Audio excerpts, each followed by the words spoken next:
Hello बच्चों, let's read the question. The question says that which of the following does not occurs during cell division? Option A, DNA replication. Option B, cell growth. And option C, increase in cytoplasm of daughter cell. And option D, division of cell organelles.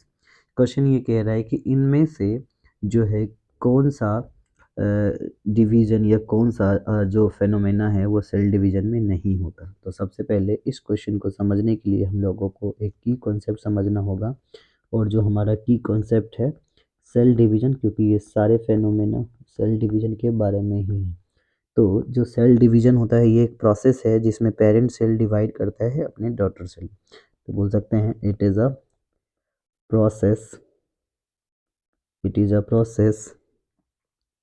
by which parent cell divide into two daughter cell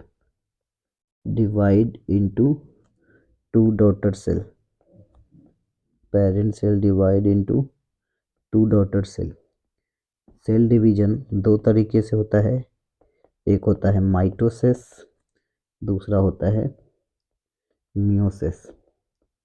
mitosis और meiosis, ये mitosis और meiosis होने का जो main reason है वो क्या है, सेल के अंदर साइटोप्लाज्म का ग्रोथ होता है. तो सबसे पहले माइटोसिस के अंदर और मियोसिस के अंदर, इसके अंदर क्या होता है, माइटोसिस के अंदर क्रोमोजोम नंबर सेम होता है, और इसके अंदर क्रोमोजोम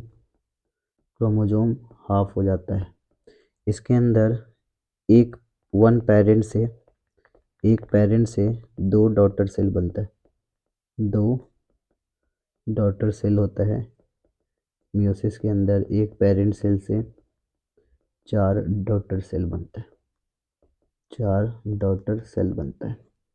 नेक्स्ट अगर बात करें कि जो सेल डिवीजन होता है इसके अंदर क्या होता है, डीएनए रेप्लिकेशन होता है, सेल ग्रोथ होता है, सेल का ग्रोथ होता है, और इसके अंदर जितने भी सेल कंटेंट्स होता है, सेल कंटेंट डिवाइड कर देता है, सो हमारा जो final answer of this question is option number C. Your final answer. Hope you understood it well. Best of luck.